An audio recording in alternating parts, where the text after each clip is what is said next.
Nous sommes aujourd'hui à la date du 11, 4e mois 2021. Nous avons un thème ce matin à partager ensemble et ce thème est très important. Notre thème du jour, c'est la mort avec les armes à la main. Vous voyez que quand un militaire va en guerre, il va pour combattre. Et pour combattre jusqu'à la fin.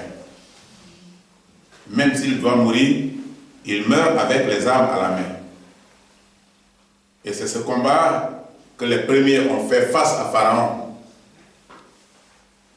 pour entrer aujourd'hui sur la terre promise.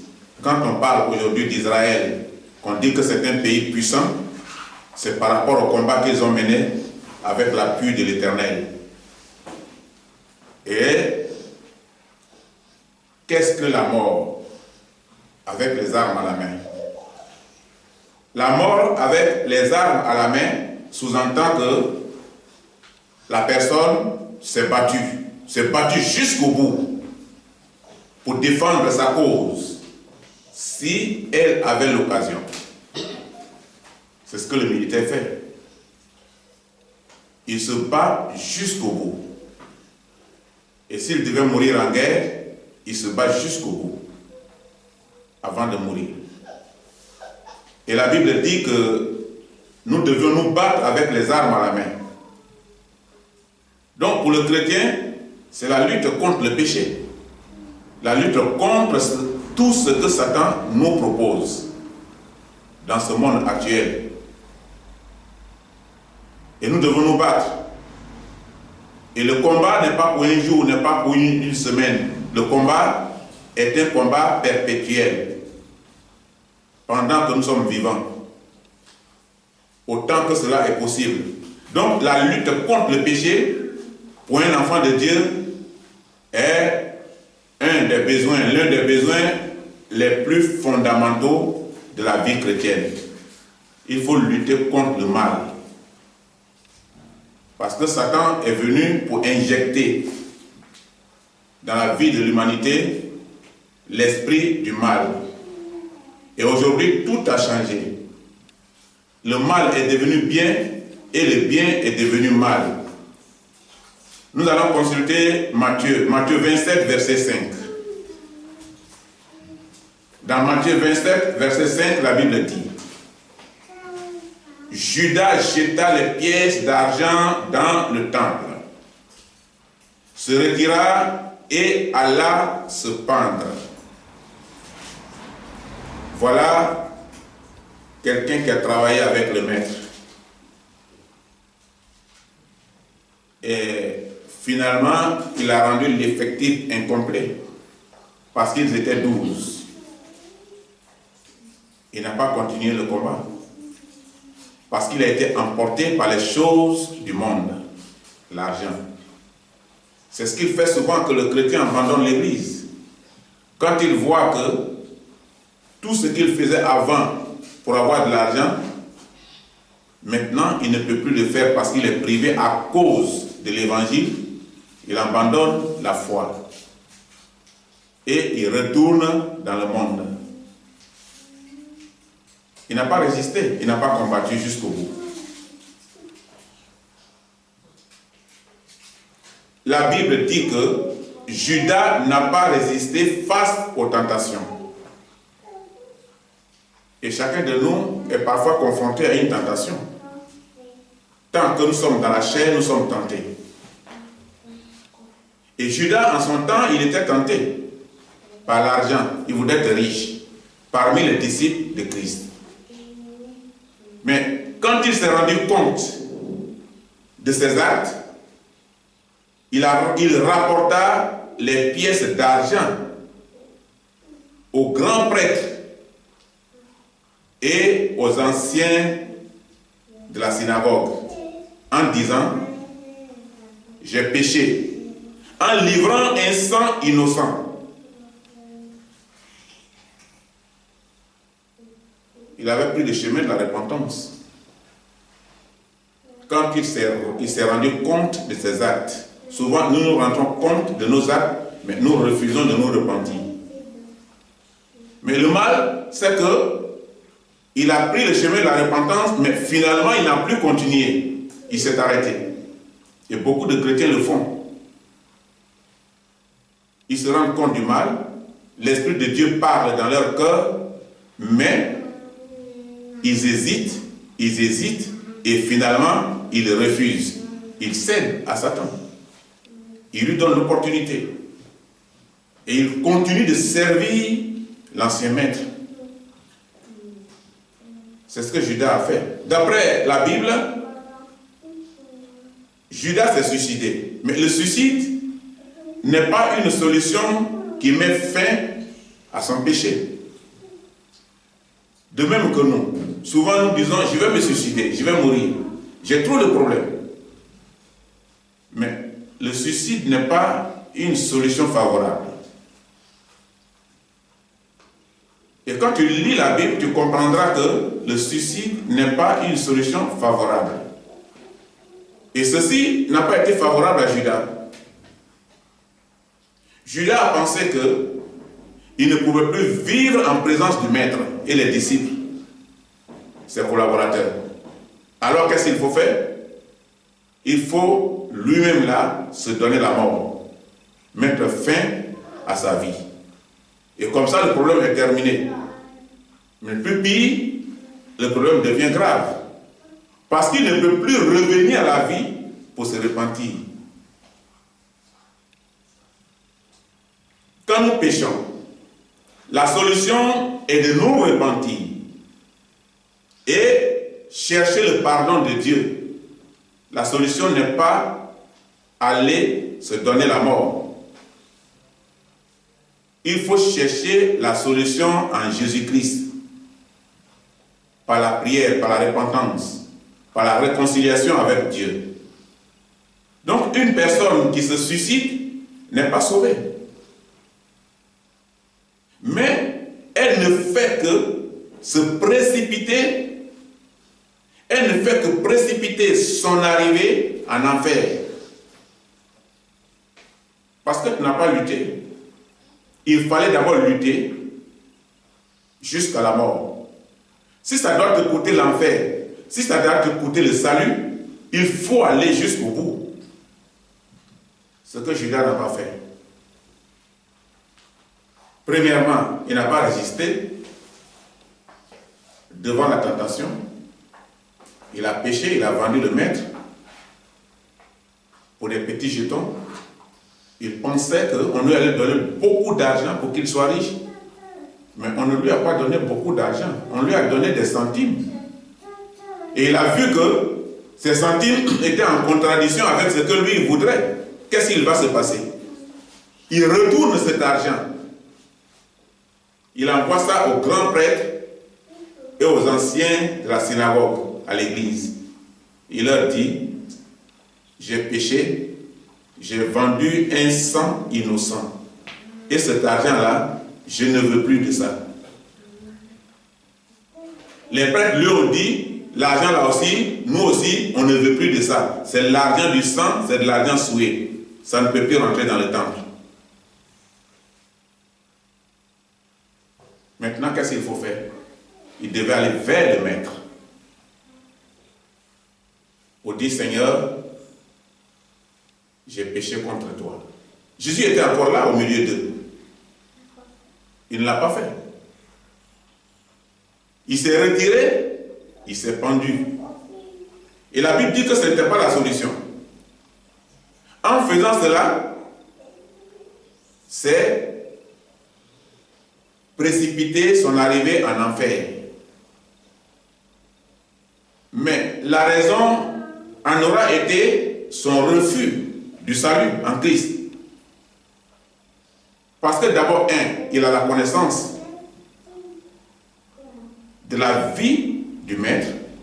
De deux, il sait ce que c'est que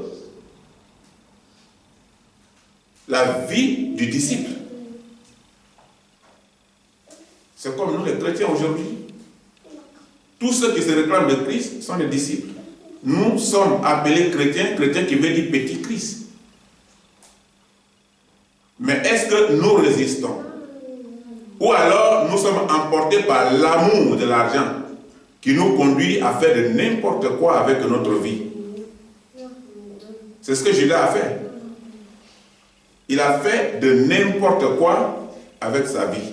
Il ne l'a pas donné la considération à sa personne. Simplement parce qu'il a refusé de servir le Seigneur.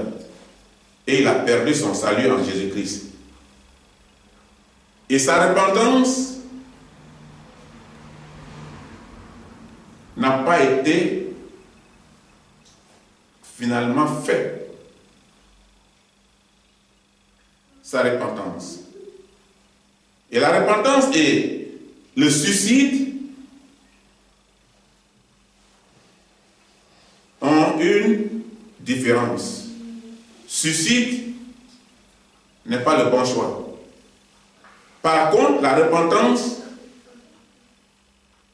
est un moyen de se réconcilier avec Dieu.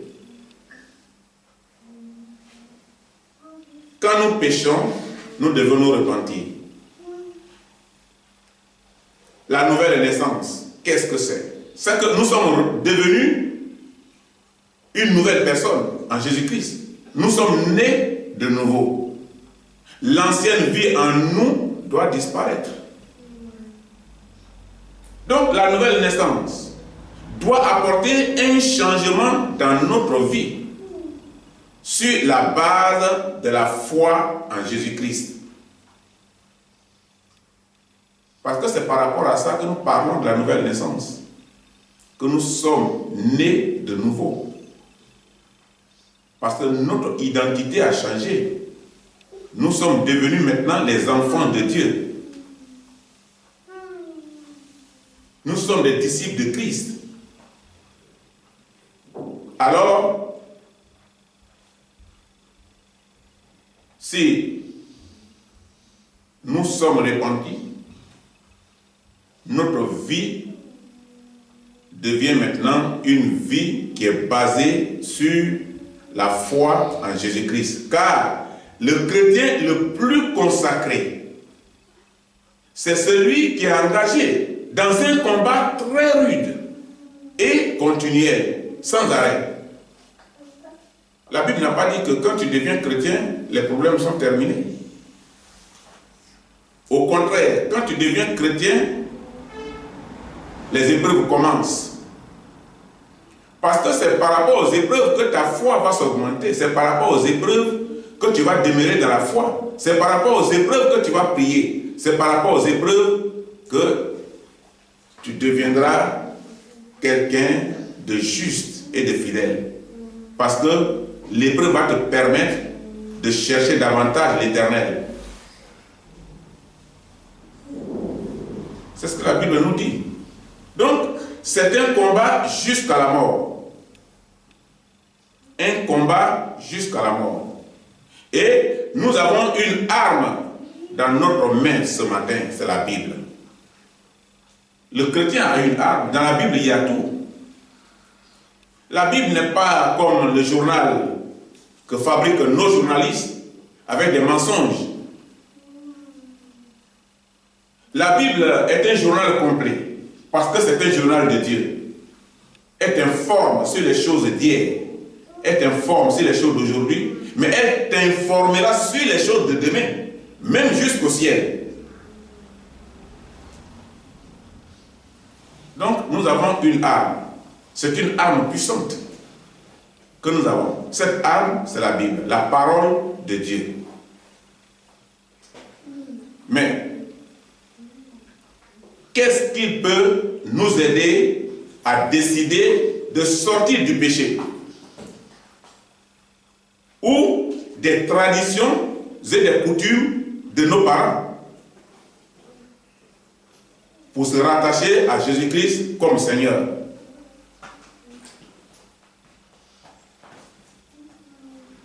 Avant de faire le choix entre Jésus et les traditions de nos parents, il nous faut réfléchir. il nous faut réfléchir. Dans toute chose, il faut une réflexion. Il nous faut réfléchir attentivement à leur lien, conséquences ou avantages. Parce qu'entre les deux éléments, il y a conséquences et avantages. Si tu choisis la tradition, tu choisis la coutume de tes parents, si tu veux marcher comme tes ancêtres, assois-toi et réfléchis. Qu'est-ce qu'ils ont fait par le passé? Qu'est-ce qu'ils sont devenus? Où est-ce qu'ils sont? Quel a été l'avantage? Ou alors, quelles sont les conséquences? Si tu choisis Jésus-Christ et que tout ce que tu vas faire, tu adresses à Christ, la Bible te confirme que tu as les avantages. Parce que Jésus a déjà combattu pour toi.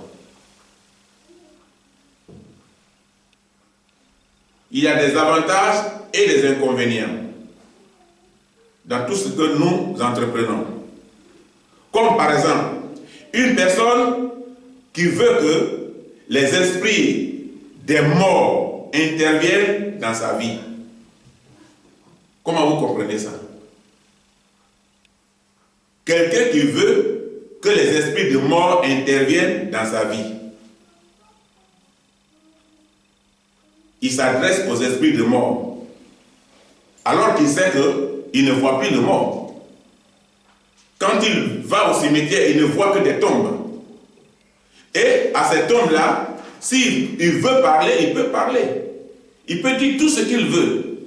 Même s'il veut, il emmène des belles fleurs qui lui ont coûté des sommes énormes, mais en vain. Quand il les dépose, le soleil frappera. Personne ne se lèvera de la tombe pour lui dire merci. Oh, cette fleur-là, elle me plaît, embrasse-moi. Il nous convient de nous demander si, en suivant une coutume ou en participant à une cérémonie des morts ou en sollicitant le soutien des morts, cela a aussi un lien avec le salut éternel. Ça, souvent, nous devons nous poser la question. On doit s'asseoir pour réfléchir.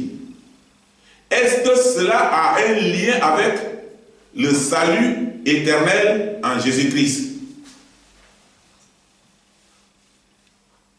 En réalité, c'est un poids. Un poids ou une préoccupation que Satan donne à l'homme pour opposer l'homme à Dieu. Quand tu te fais croire à ces choses, tu ne peux plus croire à l'évangile. Tu ne peux plus croire à Jésus-Christ.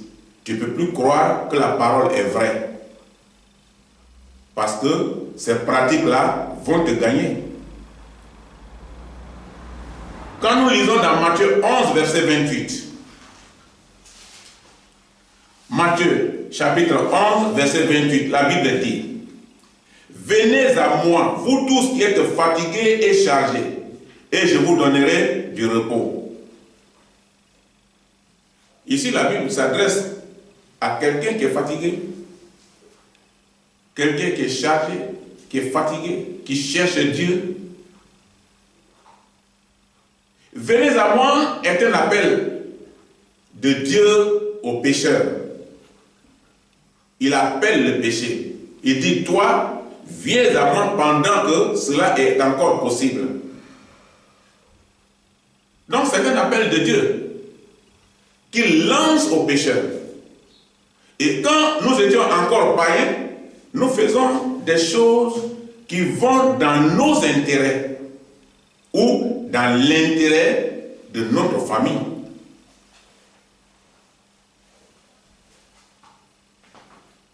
Comme des coutumes et des traditions de nos parents. Ça ne va pas dans l'intérêt du salut. ça va dans notre intérêt ou dans l'intérêt de notre famille, pour faire plaisir à notre famille, pour faire plaisir à nos parents vivants. Quand nous allons parler aux morts dans les cimetières, quand nous allons nous agenouiller devant les tombes, c'est triste, mais c'est ce que nous faisons quand nous étions encore païens. Donc, nos parents vont avoir cette habitude ou cette coutume, c'est ce qu'ils trouvent comme le moyen de parler à leurs parents morts.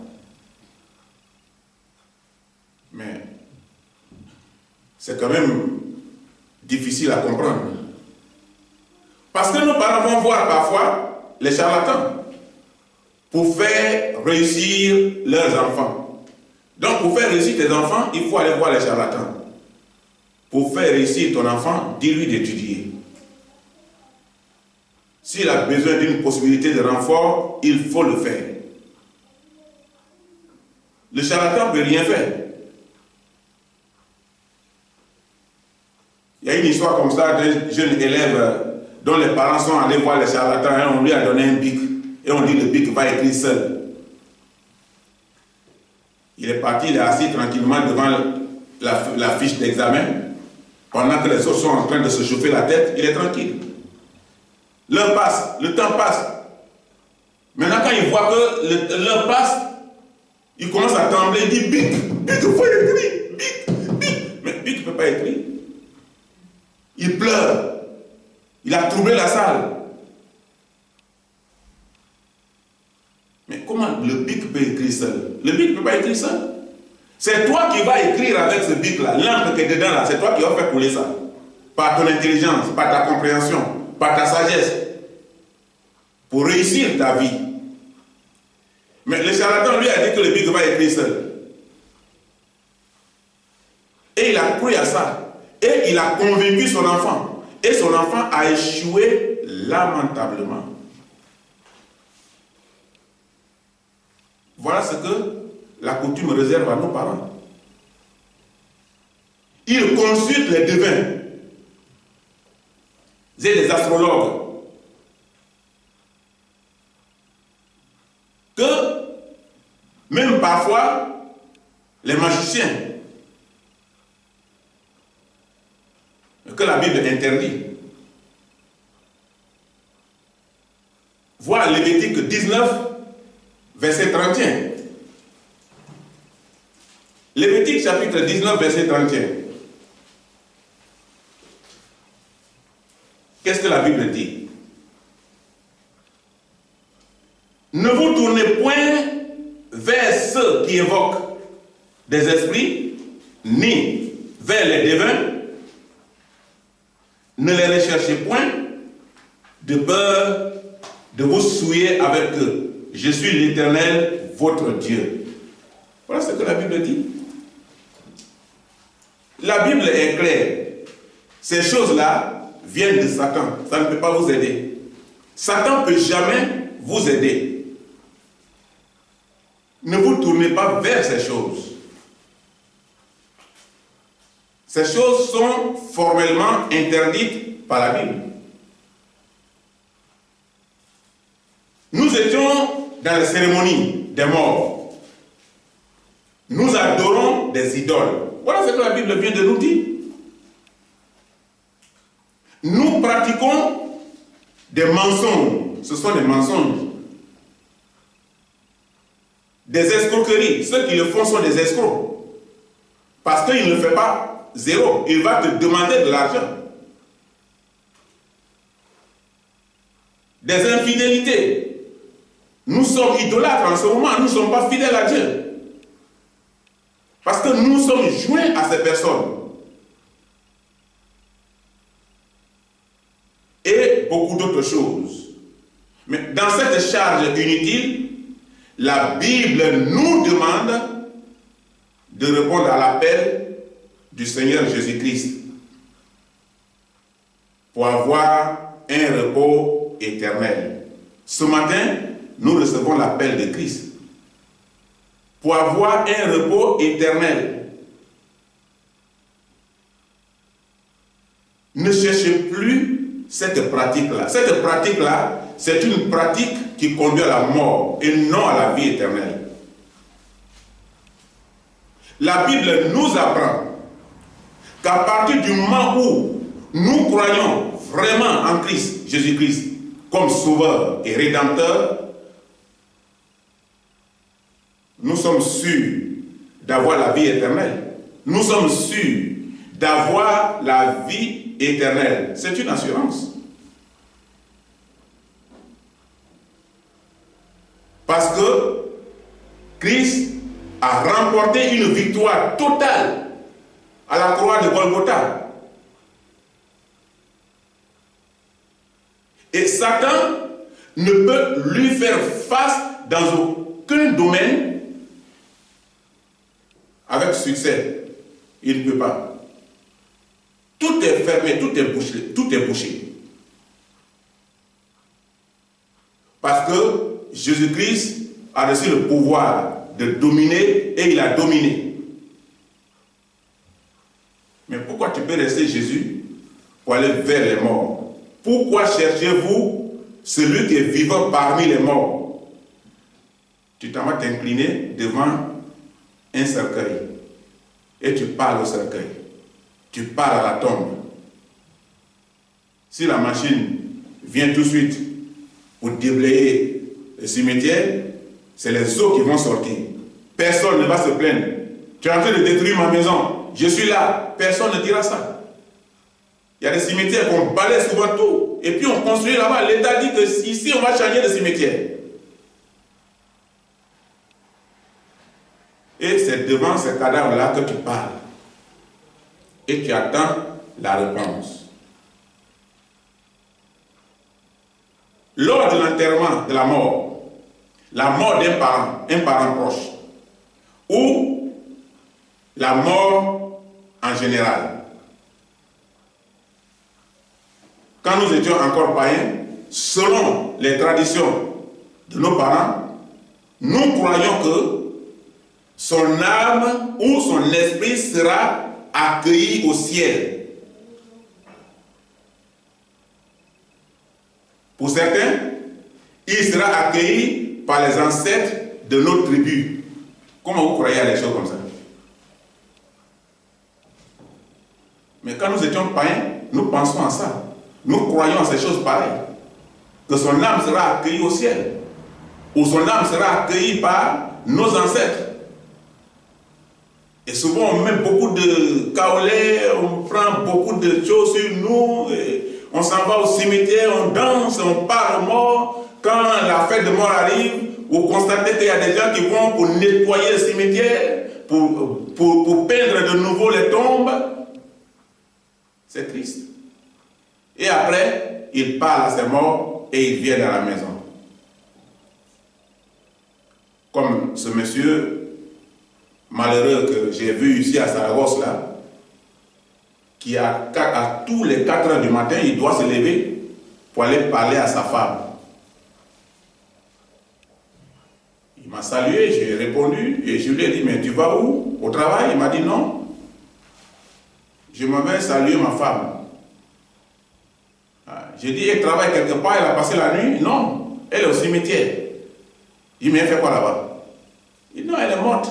Mais il faut que j'aille lui dire bonjour tous les matins pour venir rendre compte aux enfants que j'ai salué maman. Et puis après, je dois préparer les enfants pour aller à l'école. Ça m'a fait... Il m'a fait pitié, c'est triste. C'est triste. Une femme qui vivait avec lui à la maison, qui préparait pour lui donner, il mangeait. Par la grâce de Dieu, ils ont fait des enfants. Elle n'est plus. Si de son vivant, elle n'a pas cherché Christ, elle est séparée de cette famille pour toujours. Donc, on va voir son âme au cimetière, on va voir son esprit au cimetière, on va parler à cette femme qui est dans la tombe. Tous les matins, la Bible dit, venez à moi, vous tous qui êtes fatigués et chargés. Il est fatigué. Il est inutilement chargé. Son esprit est chargé. Et Satan lui fait croire qu'il est en train de parler à une personne. Et que la personne l'écoute. sera contente de voir que tous les matins, il vient pour le saluer. Quelle triste nouvelle. Mais c'est ce que nous faisons. Jésus est mort pour nos péchés. Il a vaincu la mort par sa résurrection. Alors, si un chrétien, dans un moment d'attaque spirituelle, se trouve dans la faiblesse et se suicide, il s'agit du meurtre de soi-même. C'est-à-dire que quelqu'un ne t'a pas assassiné pour qu'il soit recherché. Toi-même là, tu t'es donné la mort, tu t'es suicidé. C'est un meurtre. Tu es un criminel, mais un criminel en soi. Il s'agit du meurtre de soi-même. Et une telle personne, son sang retombera sur elle-même. Parce qu'elle n'a pas été victime de personne. Elle s'est donné la mort. C'est triste.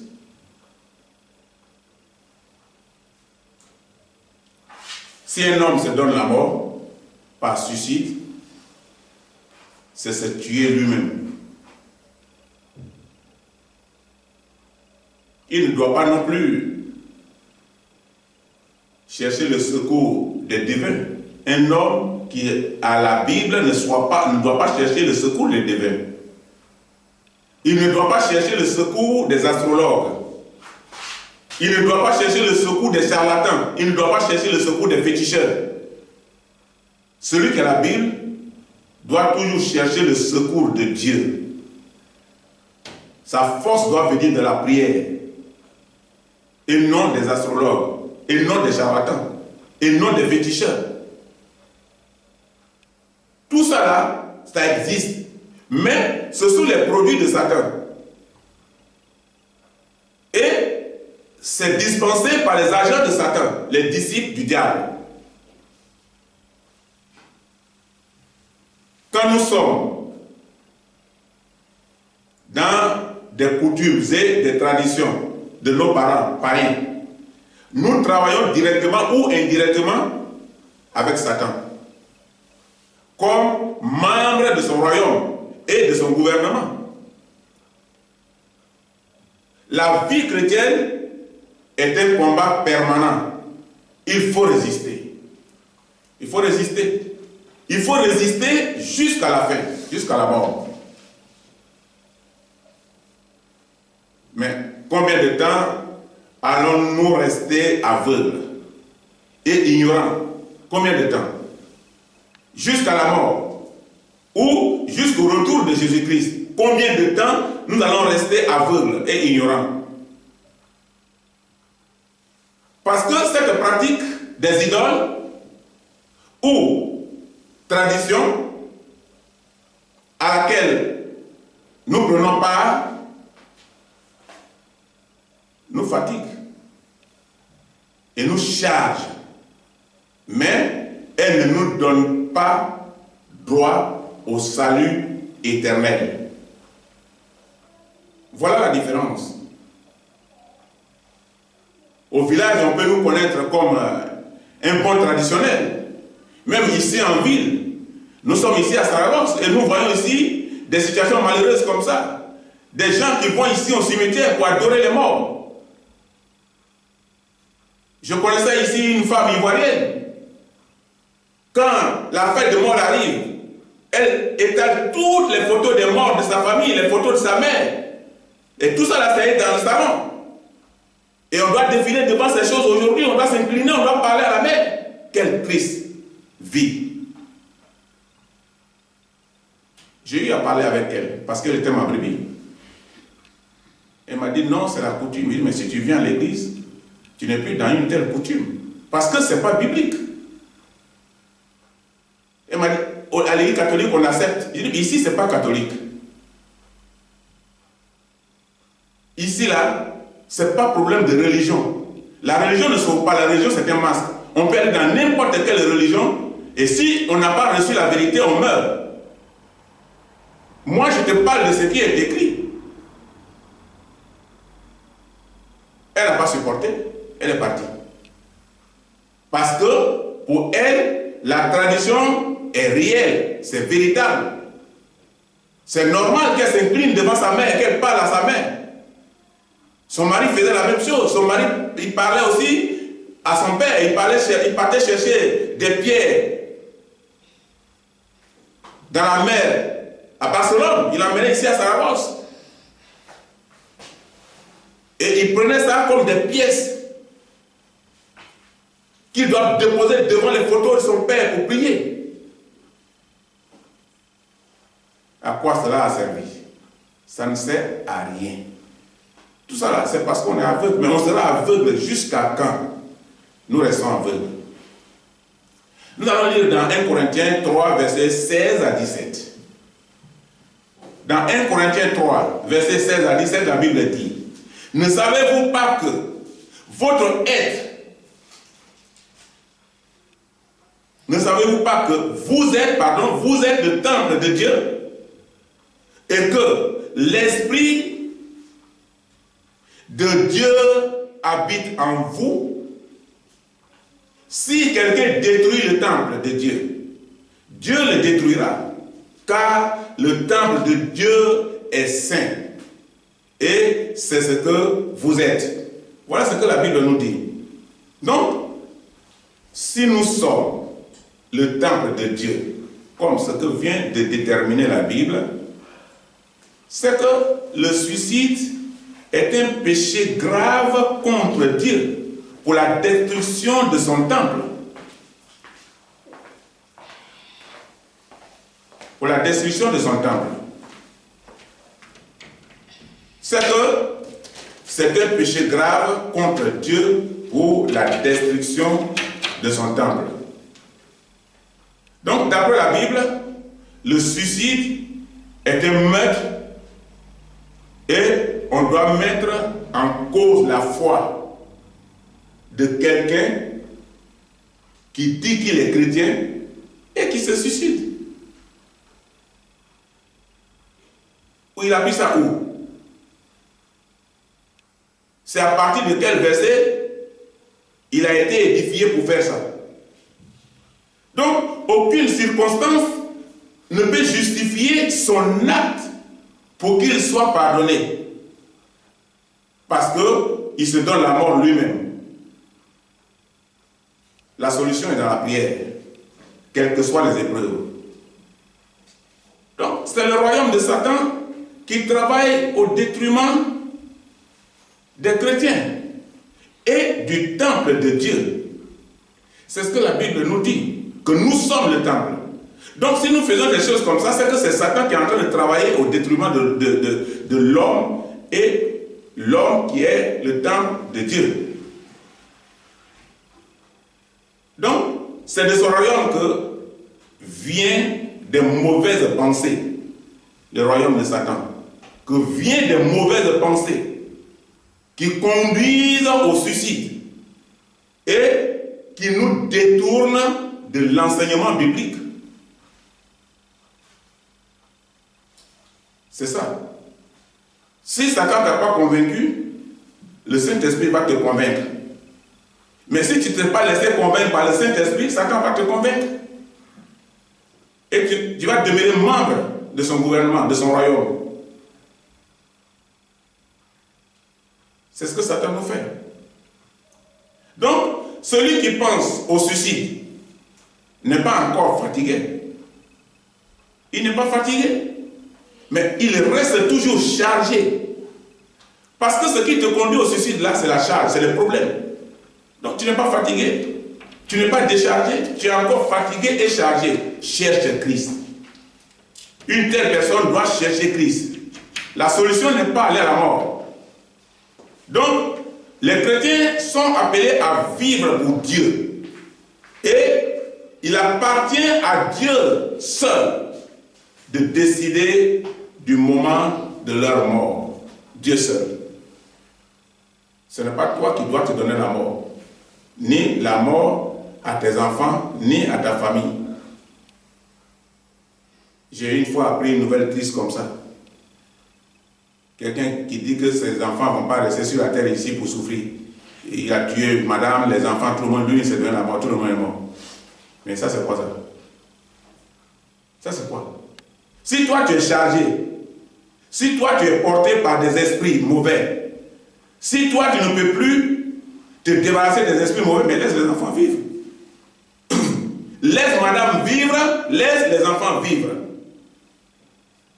Mais si ce n'est pas Satan qui peut lui dire ça, il faut tuer tout le monde. Comme ça, personne ne reste dans ta famille.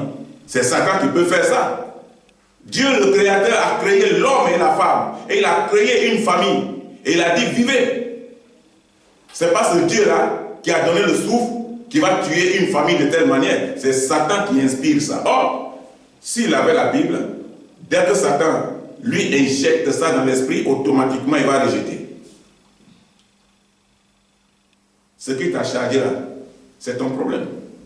Ça a quoi à voir avec la vie de ses enfants et de sa femme. Mais c'est Satan seul qui peut faire ça parce que c'est pour détruire le temple de Dieu qui est l'homme. Et c'est pourquoi il faut lire la Bible. Il faut suivre ce que dit la Bible. C'est à ton avantage. La tradition n'est pas à ton avantage.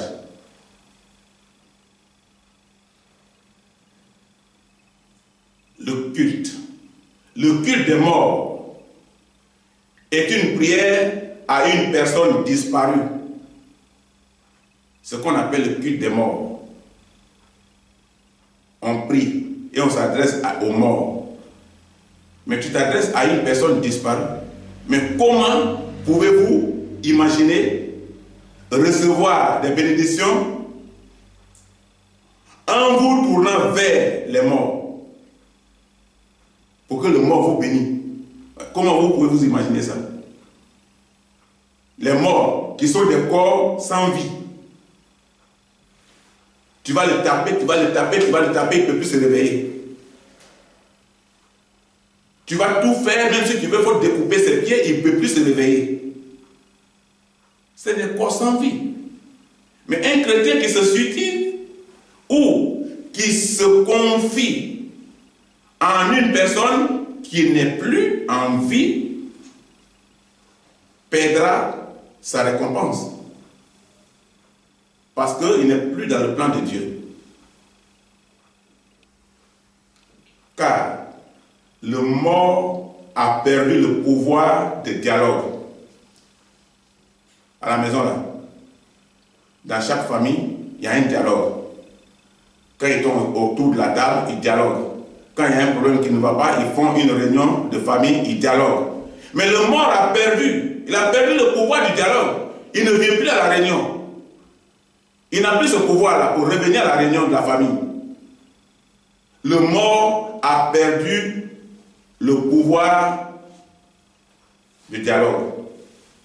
Donc, ceux qui se confient en eux vivent en ces morts-là, ils vivent dans les péchés. Parce que les morts ne peuvent plus venir au dialogue. Donc tu te confies en eux, c'est pourquoi. Qu'est-ce qu'il va te dire? Toi tu peux lui parler, mais est-ce qu'il t'entend pour te répondre? Il ne participe plus. C'est fini. Il est dans un autre monde. Donc ceux qui se confient en eux, ils vivent dans les péchés et ils sont considérés comme des hommes morts. Parce que leur vie n'a plus de sens. Ils iront en enfer parce qu'ils ont perdu le privilège de se repentir. Et ils sont privés du pardon de Dieu. C'est le cas de Judas. C'est le cas de Judas. Il est privé du pardon de Dieu. Pendant que le brigand à la croix avec Christ a reçu le pardon de Christ. Il a dit, Seigneur, quand tu vas partir là, je sais que tu es le Seigneur. Souviens-toi de moi. Il a dit aujourd'hui même là, tu vas rentrer avec moi. Mais est-ce que le brigand là, il a été à l'église combien de fois? Mais il s'est repenti à la dernière minute, au dernier moment. Et il s'est repenti à temps. quelques minutes avant la mort. Mais est-ce que toi, tu auras l'occasion? Est-ce que tu auras l'occasion de te repentir quelques minutes avant la mort? Ou alors, la mort va t'emporter avec tes charges. Tu n'es plus revenu à Christ avec tes charges pour avoir un repos éternel. Nous allons lire dans Genèse 2, versets 16 à 17. Genèse chapitre 2, versets 16 à 17. L'Éternel Dieu donna cet ordre à l'homme. Tu pourras manger de tous les arbres du jardin, mais tu ne mangeras pas de l'arbre de la connaissance du bien et du mal, car le jour où tu en mangeras, tu mourras. Le jour où tu en mangeras, tu mourras. Donc, dans ce livre de la création, Dieu dit à Adam, tu ne mangeras pas de ce que je ne t'autorise pas de manger. Car le jour que tu vas en manger là, le jour que tu en mangeras, tu mourras. Mais selon le passage, comment vous entendez la parole de Dieu? Ce verset constitue une sentence de la peine de mort. Le jour où tu en mangeras, tu mourras. C'est une sentence de la peine de mort. Ici, la condamnation concerne la désobéissance. C'est comme on dit, tu voles, tu vas aller en prison. Et puis tu dis, je vais voler quand même. Un jour, tu vas te retrouver devant la justice. Et tu seras privé de ta liberté, peut-être durant 5 ans, 10 ans, 20 ans. Privé de ta liberté, une partie de ta vie en prison.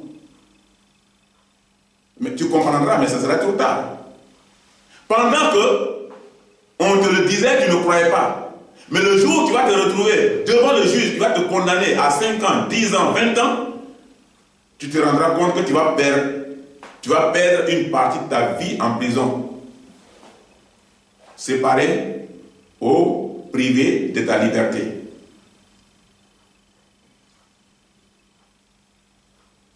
Nous allons parler de la résistance. Et notre verset, c'est Jacques 4, verset 6. Jacques 4, verset 6.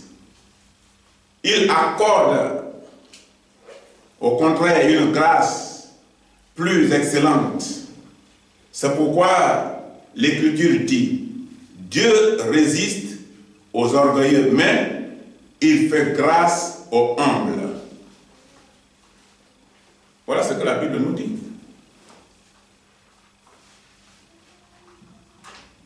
Il fait grâce aux humbles.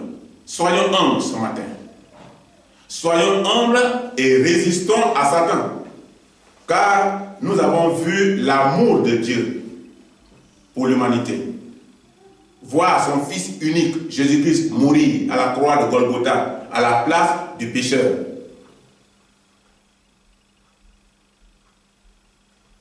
Portant sur lui nos péchés et nos iniquités, nos peines, nos condamnations. Et nous savons tous qu'il n'est pas possible pour un être humain mort de revenir en esprit. Ah, j'ai rêvé, j'ai vu, vraiment mon papa est venu, j'ai rêvé, ma mère est venue, j'ai rêvé, ma tante est venue, j'ai rêvé telle personne. La Bible dit qu'il n'est pas possible à un mort, à un être parti de ce monde mort, de revenir en esprit la nuit pour te parler, en esprit, ou sous une autre forme, jusqu'au vivant. Il vient, il se présente à toi, et l'image que tu connaissais avant là, tu vois, tu dis, ah c'est lui, hein, je l'ai vu, c'était lui. Pour prendre le contrôle de la famille. Il vient pour te donner des instructions. Ou pour aider les membres de la famille. Si c'est ça, qui va souffrir dans ce monde-là. Parce que plus ou moins, chacun a perdu des membres de sa famille. Dans une famille, il y a eu des parents, des gens sont morts. Des grands-pères, des pères, des parents, des proches parents. Et ceux-là, ils devaient être préoccupés aussi par leurs familles qui sont restées sur la terre. Et ils devaient venir en aide, au secours. On n'a même pas besoin de prier. C'est comme ici, de notre vivant sur la terre, quand une mère, un père, quand les parents sortent, leur première préoccupation, c'est de faire vivre d'abord leur famille. Les faire dormir au chaud, leur donner à manger, se préoccuper de leurs études, de leur avenir. Ils sont souvent sévères avec eux dans leur sortie, contrôle de leur vie, jusqu'à ce qu'ils deviennent grands, qu'ils commencent à réfléchir, à voir la différence entre le bon milieu et le mauvais milieu. Et maintenant, on les laisse tranquilles parce qu'ils peuvent se prendre maintenant en charge. Mais un mois va venir donner ses instructions. Il prend ses instructions à où? Il a quel pouvoir? Et puis il n'a pas résisté aux morts, aux esprits de mort quand ils sont venus le chercher. Mais nous, chrétiens, savons-nous aussi que la Bible explique clairement que Satan et ses démons peuvent se déguiser. Ils peuvent se déguiser, c'est vrai. Et prendre la voix de quelqu'un, l'apparence et les souvenirs des personnes disparues pour perturber nos vies et nous faire croire que des choses pareilles sont vraies. Satan peut le faire. Il peut le faire. Et ça, c'est pour perturber nos vies. C'est pour nous faire croire que des choses pareilles sont totalement vraies. Or, ce sont des choses fausses. Mais puisque c'est déguisé, et nous ne sommes pas des chrétiens, et que nous sommes des païens, ou nous sommes des soi-disant chrétiens, et que nous continuons encore à croire aux morts et aux esprits de mort, on peut croire à ça. Et on dit, ah, il est venu hier, je l'ai vu, on était ensemble. Mais maintenant, il est où? Quand on va en voyage, c'est pour revenir. Mais lui ne revient pas. Donc, les fantômes ou des esprits n'existent pas. Ah, j'ai vu vraiment ça n'existe pas. Mais les démons qui se déguisent en ces choses existent. Ce sont les démons qui se déguisent en ces choses pareilles. Le démon peut se déguiser en uniforme d'un des membres de ta famille. Et il peut venir se présenter à toi pour se détourner de la vérité, c'est-à-dire de Dieu, et t'amener vers Satan. Et tu vas croire. Et tu vas commencer à appliquer et à croire que Satan, vraiment, il est fort. Parce que tout ce que tu vas pratiquer dans ce sens-là est diabolique, démoniaque. Donc, arrêtons. Arrêtons de prier pour les morts. Ou de nous adresser aux morts. Nous allons conclure là ce matin. En conclusion, l'Esprit de Dieu s'éloigne du pécheur. Et un esprit mauvais le tourmente. Quand l'Esprit de Dieu s'éloigne du pécheur, l'esprit mauvais le tourmente. Tout ce qu'on est en train de parler là, c'est du tourment. Et il meurt avec les armes à la main. Il a les armes à la main, mais il meurt avec les armes à la main sans combattre. C'est-à-dire qu'il a une Bible, mais il ne pratique pas son contenu. Donc, il a les armes à la main sans combattre. Car la mort sans Christ est pareille à un homme qui se suicide. nous devons combattre avec les armes à la main jusqu'à la dernière minute. Nous devions rester chrétiens jusqu'à la dernière minute devant les épreuves, devant tout ce qui peut nous arriver, quel que soit comment ça vient ou comment ça peut être. Le Seigneur est au contrôle. Que Dieu nous bénisse.